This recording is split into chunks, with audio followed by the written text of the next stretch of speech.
Well, yes, sometimes we can create these limiting beliefs ourselves.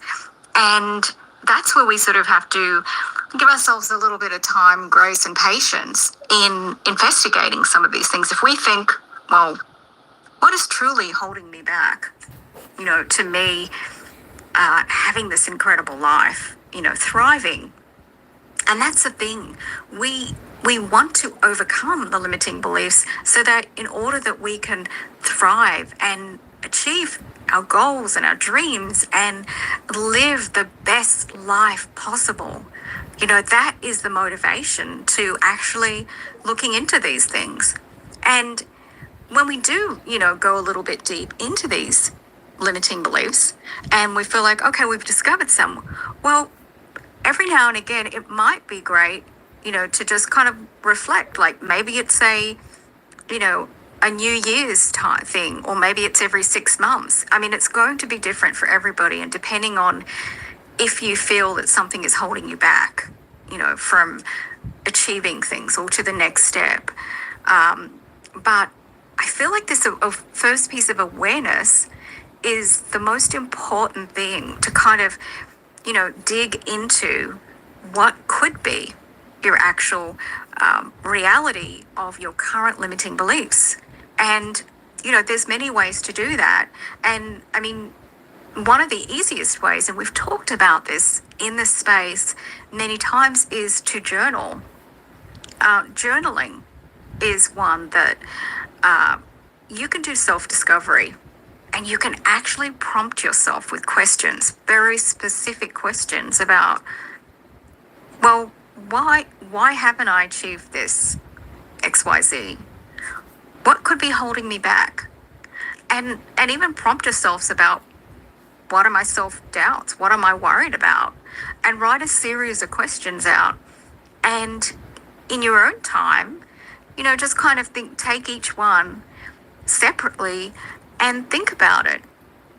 And, set yourself up for 5 minutes to maybe write. And at first, maybe you're not going to even achieve the answer that you really want. You may have to go back and revisit and dig a little deeper. You may see something and actually go back into the journaling exercise. And we're only talking about 5 minutes a day. We're not talking about a huge investment.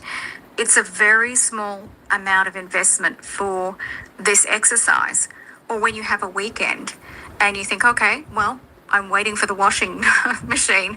I'm just going to go grab a notepad. It doesn't have to be a fancy journal, but it's just, what could be holding me back? What are my real doubts about myself? Is there something that a long time ago that could be holding me back? Could it be from early childhood? Could it be even from my work environment? My boss is always saying things to me. So it could be from many, many different sources. And just being open to allowing this to play out, that's one way. And then another way to just look at this awareness piece first before you even start to look at going any further with anything else, is also to, if you've got a friend to talk to, if you've got a therapist. I mean, I love to talk to my mum about stuff as well, because I feel like she's been on the earth so much longer than me. Sometimes something's uncovered, by having these conversations. My husband is another one. I'll throw things over to him and I'll see what his response is, and it's pretty amazing how they may not say that much, but it's actually more of what I've said and shared that I've actually reflected on. So there's some of my thoughts on this discovery piece that I feel is really important. Success Minded, love to hear your thoughts on this.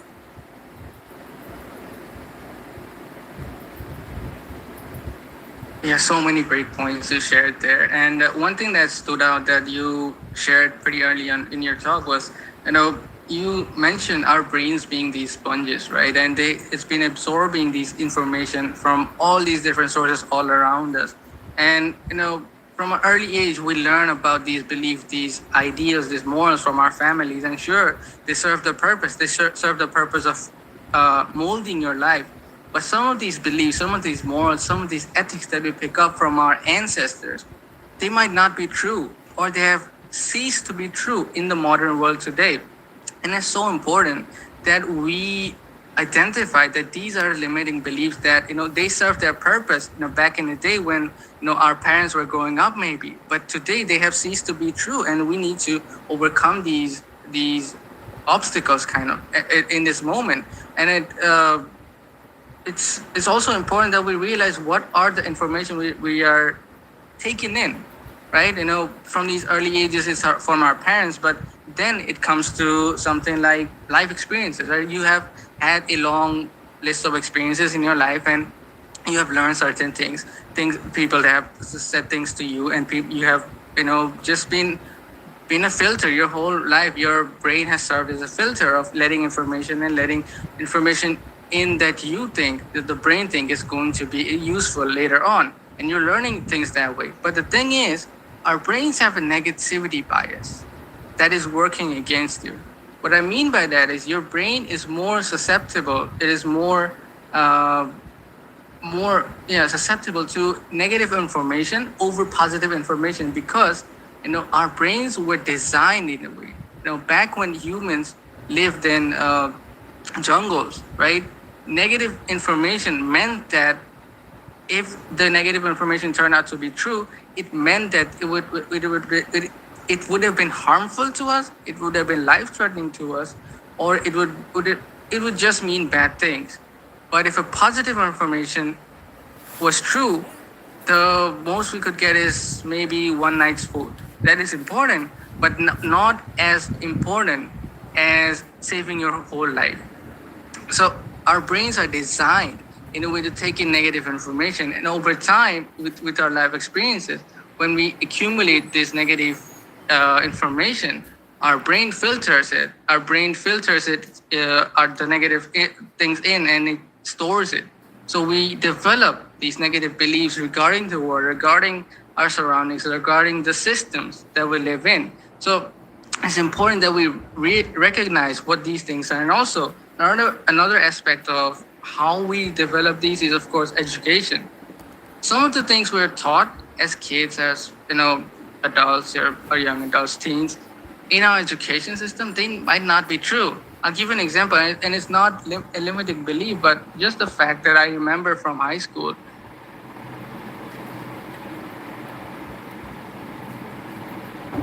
I'm from India. I was taught in America, right? There are the population demographics of America was like 50% black and 50% white, and there's racial tension between these groups. And although the second part turned out to be true when I grew up, this first part was definitely wrong, because the population demographics was completely different. It's not a limiting belief. I'm not saying that, but it's just that this actual fact was misrepresented in my education, and I remember it vividly, because later on I had to use it. I had to use that information later on in a life situation. So very, very interesting, that bit. But let's talk about that some other day. But what I'm telling you is that our education feeds us some of these beliefs. It feeds us beliefs about certain things, about certain systems, about certain people in a certain way, that we tend to believe in something, and that holds us back from ever moving forward, ever taking decisions, ever taking actions in the direction that actually will serve us. So, one thing you did mention there was journaling, of course, because it's a very good way of reflecting on your actions. Another thing you mentioned, of course, is talking to people. When we talk, we're also listening. If you're not listening, like, what are you doing? You're supposed to be listening when you're talking, because when you learn something, you're just absorbing it. When you're teaching something to someone, you're learning yourself, and it's in that moment that you can decide: do I want to keep this learning, or do I want to discard it? Am I teaching the right thing to the other person? Because at the end of the day, we don't want to teach the wrong things to other people. When we share information, we want our information to be factual, unless you're, of course, trying to be manipulative or you're trying to mislead people. you always want to be accurate. And in those moments that your brain decides according to how you want to, or what you want to do, according to your morals and ethics, that what I might be saying to the other person may not be true, right? So very important that we identify and reflect upon, what are the things that are holding us back. So very great share there. Another thing I wanted to add to what you were saying is also reflecting on our behavior, right? Our behaviors, our actions, they reflect what we believe. We may not want that, right? We may not want our actions to reflect our beliefs if our beliefs are somewhat controversial. But if you just recognize what are the actions you're taking, uh, what are the things you're doing, you would realize that what are the beliefs that you subconsciously have. You might consciously want to believe something else, but what are the things that you have subconsciously, and how is it making you act?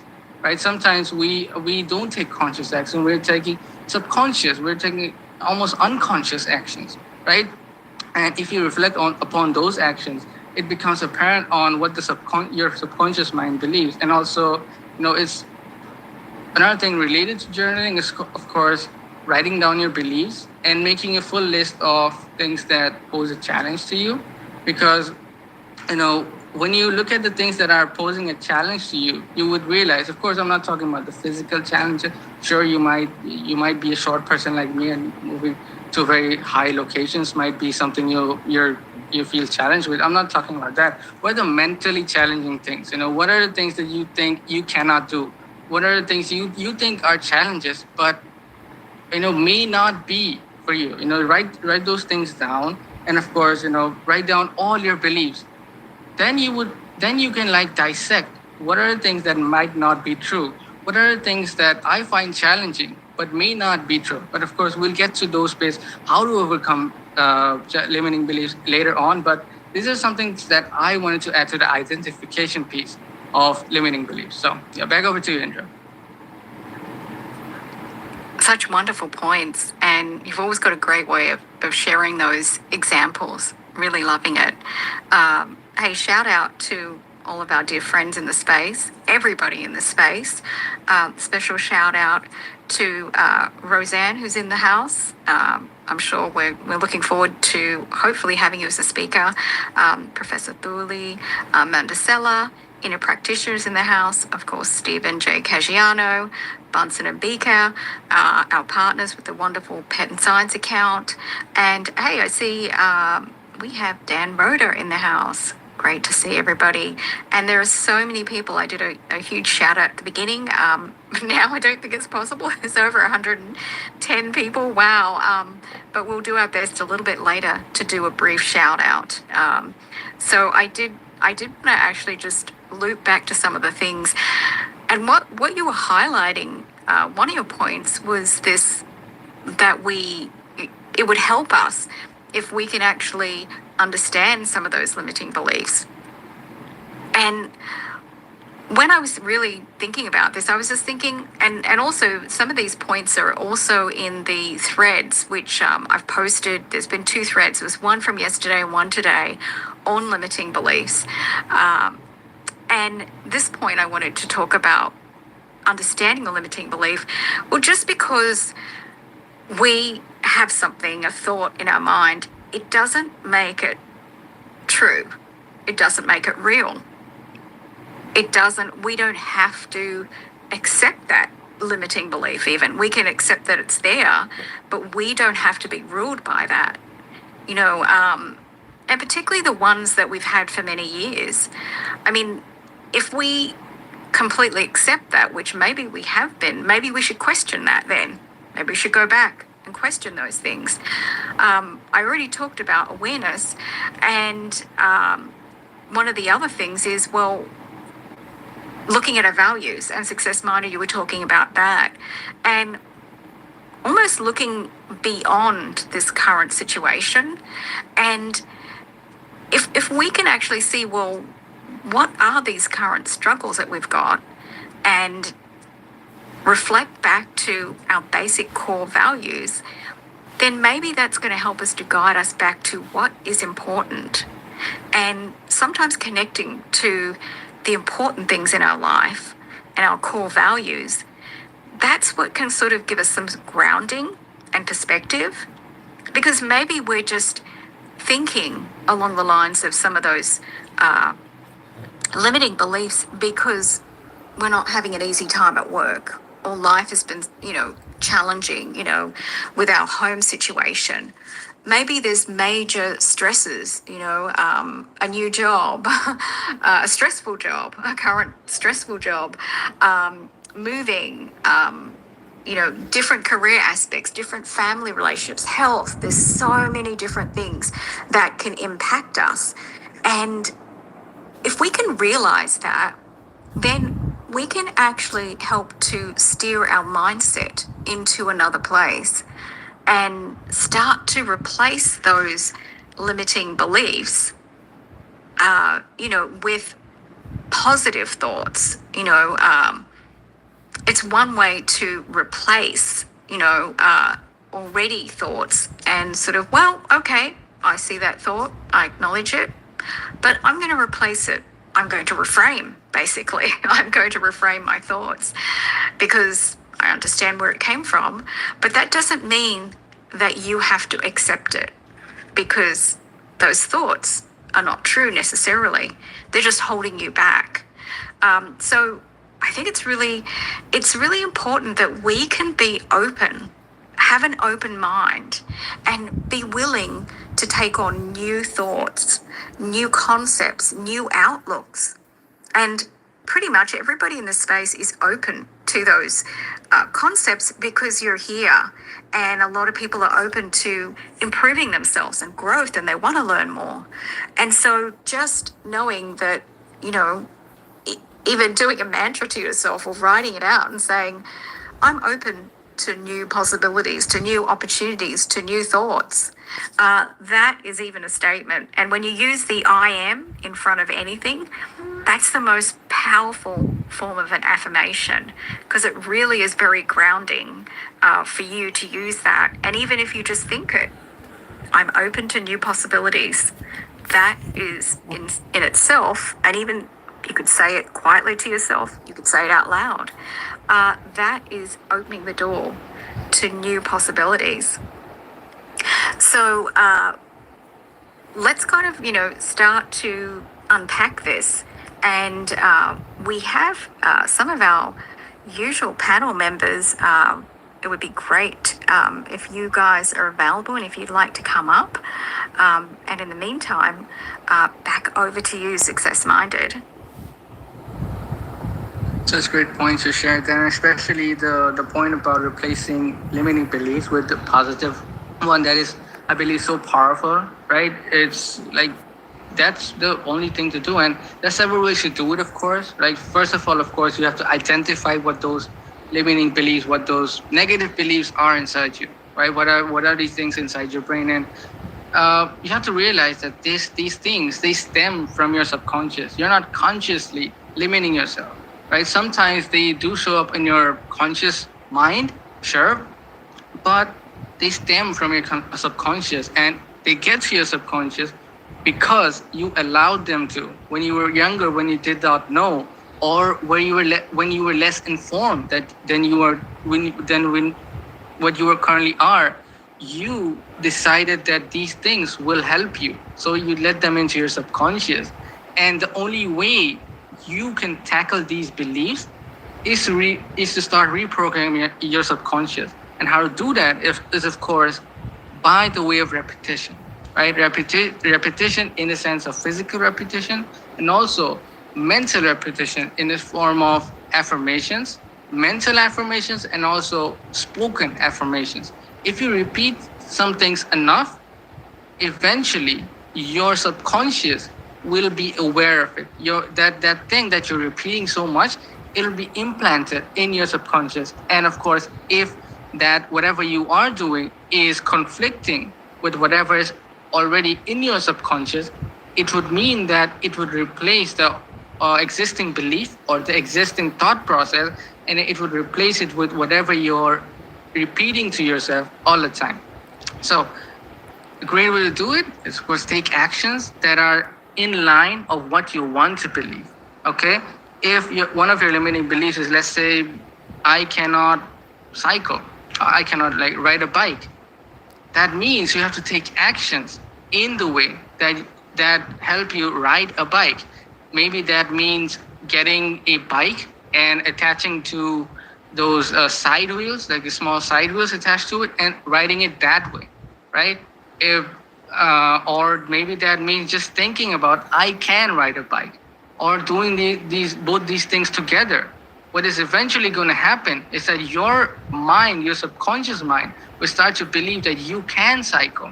Okay, you can maintain your balance, and what that would entail is that once those side wheels are removed, you're no longer fearful that you will fall down. Sure, you might fall down even after that, but you're in your mind, you know that this is only temporary, right? I will eventually be able to cycle. I will eventually be able to keep my balance. So it's very important that you take action and also have these affirmations. We have some of our friends up here, and one of our friends has his hand raised, inner practitioner. So over to you.